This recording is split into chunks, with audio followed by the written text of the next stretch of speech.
much harder. But there have been methods to make even the alkali metal clusters chemically as well, alkaline earth. And then we'll get into how to attach, how to bring in ligands with the interface transfer method and also by the burst method. And we'll look at why ligands, what ligands do through few examples here.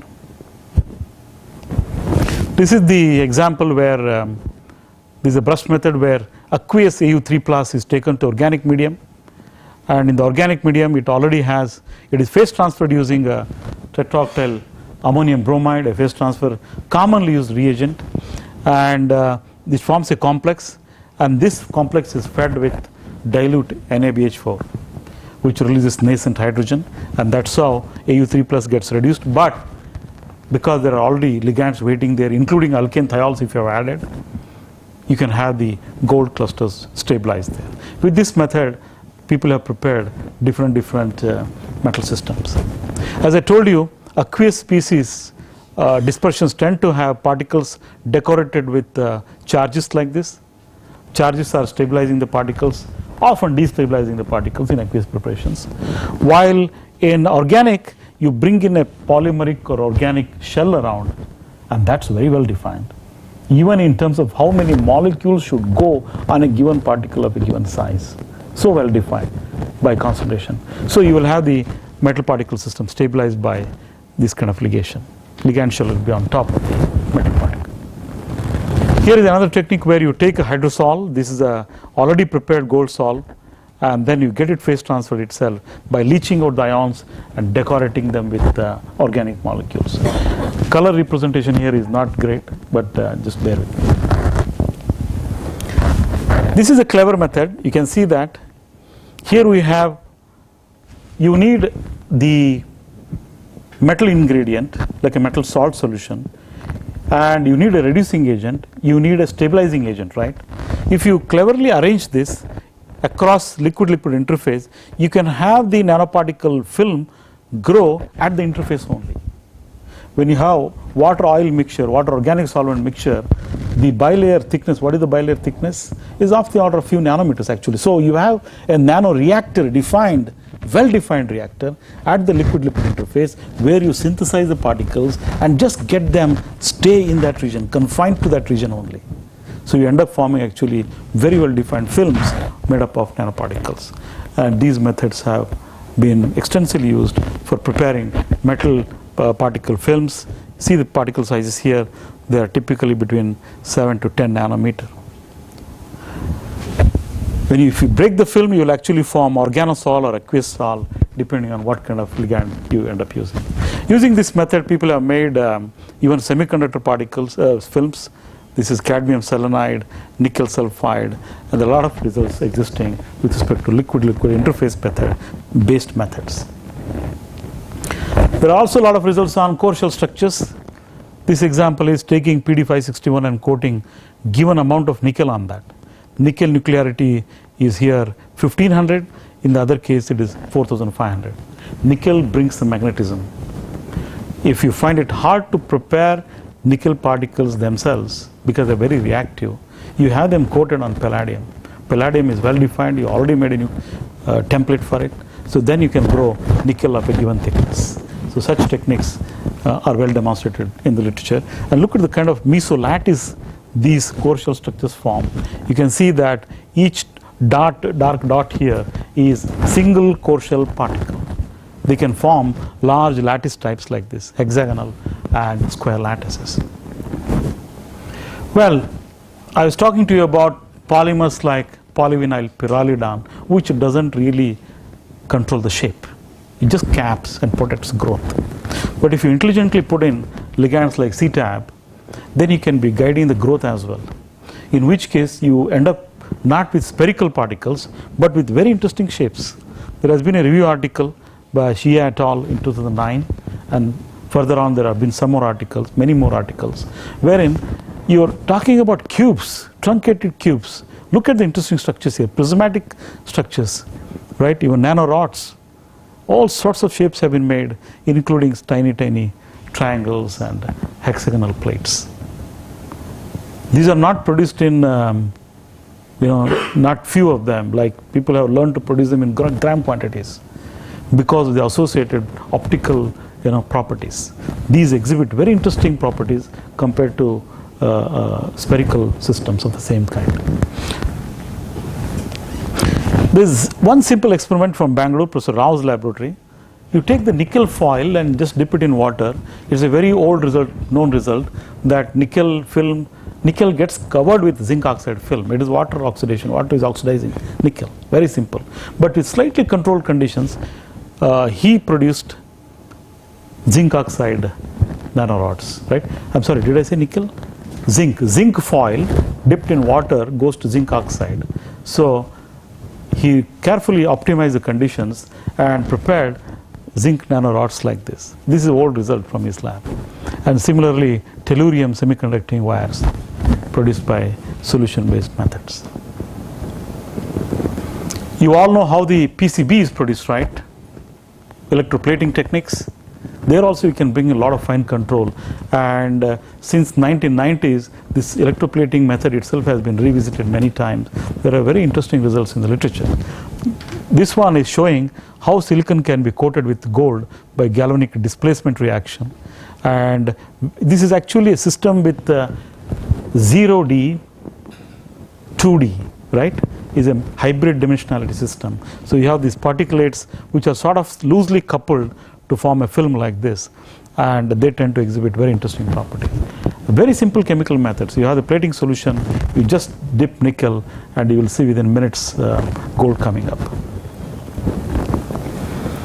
And this has seen a lot of variations in terms of the surfactants and other polymers which are used as additives. It has also seen when you make PCBs have now driven down to less than 100 micron using this simple technique itself, using specific masks, and metals like gold, silver, copper are commonly used for galvanic displacement plating. These are all electroless deposition techniques. Similarly, there is a parallel world of electrochemical deposition, which I am not touching in this short presentation. And in terms of making the composites, I want to bring in this example because the course convener was involved in this, Dr. Gupta.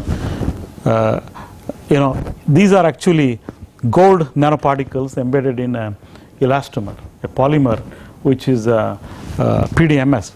Polydimethyl siloxane. This polymer, while it is cross-linking, the kind of reagents it is using, it is working as a reducing agent for the gold precursor as well. So you just begin with the gold precursor and mix the two here. This is KuCl4 mixed with pre-polymer. Just shake it. After a few minutes, you tend to see a very viscous mass coming up, and that viscous mass is now gold particles embedded into PDMS. And you can keep it as a free-flowing gel to a foam, hard foam, depending on the concentration and the temperature what you are using. As you can see the chemical reaction here, the gold reduction is assisted by the curing agent which is used for curing the polymer. So gold tends to decorate the polymer chains, and that's how it kills the cross-linking process. That's where you have a control on the rheological properties of the composite. And as I said, I'm not touching every type of synthetic method here. You can see there are sophisticated molecular beam epitaxy methods and CVD methods, and some of it actually you will hear them in the subsequent lectures. And I didn't talk about hydrothermal method, which is I think the next talk will have some content of it, and then sonochemical, which is based on sound, solvothermal, sol gel, and many more. A lot of diverse techniques are existing in the chemical world, and there are many chemical cum physical hybrid methods where I also have personal interest there, and I'm going to tell you how some wonderful pattern can be done through the hybrid methods, and that I'll talk to you tomorrow morning. And summary here. So we have diverse methods for synthesis of nanomaterials available, physical, chemical, you call them bottom up, top down, soft or hard, combination of them, all are available. When you use physical methods, remember you will have a finer control of the material size and shape. That tells you, talks about the history actually.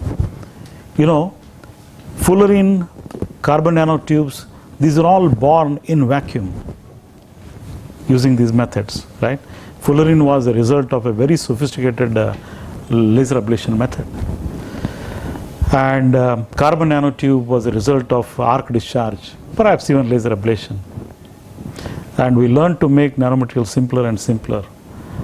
Graphene was born just by using a adhesive tape, right? Single layer. So physical methods have very fine control, but the problem with them is throughput. You cannot possibly use them easily in industries, but sometimes you just cannot avoid at all. For example, RF sputtering, magnetron sputtering, is used extensively. It's a physical method, and people hate it, but they're forced to use it. So are some complicated physical methods. Chemical methods give high throughput. They are suitable for upscaling, but what is the hidden thing around them chemical methods is materials may not be very well defined, right? When you're talking about particle systems, there will be size distribution, even some shape distribution, but they can be used for producing gram quantity or kilogram quantities. And organic ligands and inorganic templates are used when you want shape control. So I had a couple of micrographs showing you how shape control can be exercised. And in fact, I hardly touched upon nano composites. I just gave you one example. Morning I gave you a couple of examples. There's a growing interest in nano composites, and one has to cleverly plan what to mix and what not to mix.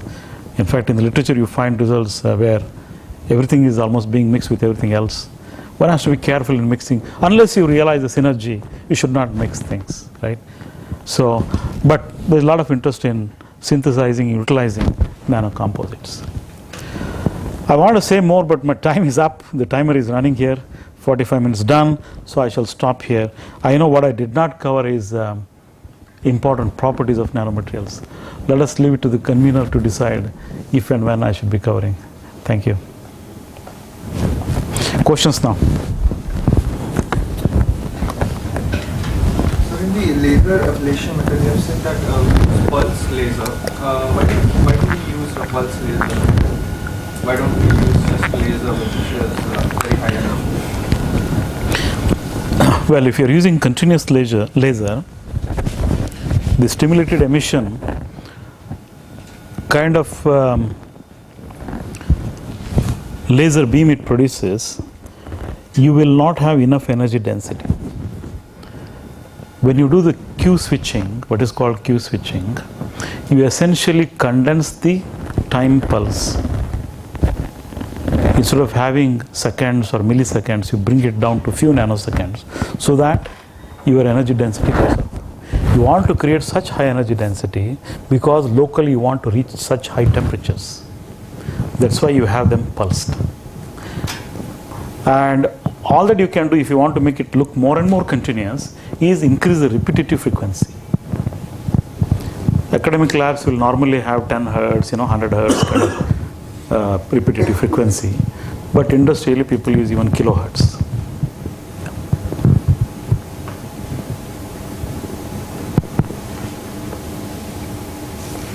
Any more? So you said in arc discharge method we use metal dopants or metal in the anode itself, and then we do the arc discharge. Then we get single wall carbon nanotubes rather than multi-wall carbon nanotubes. We don't use the metal in them. Is there any specific reason that why does the metal hinders the growth of more? Good question.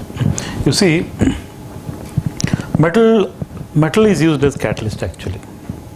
If you want well-defined growth of nanotubes, nanorods, you have metal particles as catalyst. In fact, people do, I think in the next talk tomorrow morning I may cover some aspect of it. You have the metal particles of well-defined size positioned on a substrate at specific locations. Then in a chemical vapor deposition technique, for example, you have the reactant go over.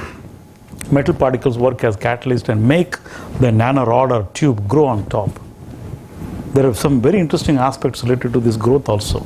Metal particle is carried at the tip of the growing wire. It doesn't stay at the bottom, it is being carried actually. and it will be guiding the growth, putting the whatever the synthesized material below, and it raises itself up. Some nice VLS models also have been worked around it. So question is, when you are doing arc discharge, is very complex situation actually. My guess is like metal should be working as catalyst and producing a given species, more than the other. Depends on the catalyst reaction.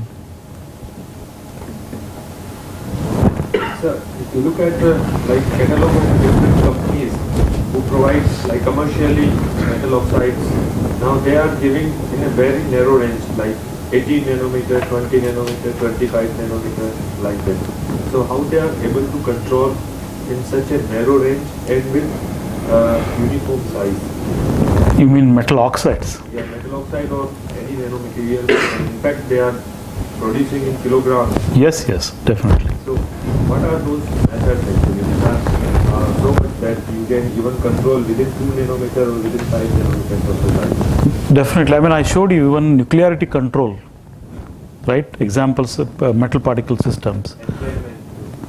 No, that is a physical. No. In solution based only, if you want plus minus 1 nanometer, it is possible quite easily with high throughput. I know commercially a collaborator of mine in Denmark sells